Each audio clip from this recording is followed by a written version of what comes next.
నీలాగా ద్రౌపదుంటే ధర్మరాజు జోదరిగా పేరొందునా, భరతన యుద్ధమునకు తావుండునా.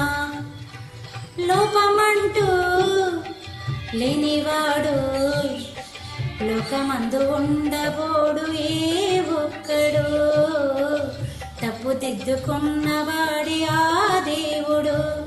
నీ సహనానికి నా బాష్పాంజలి, నీ హృదయానికి ఇది పుష్పాంజలి.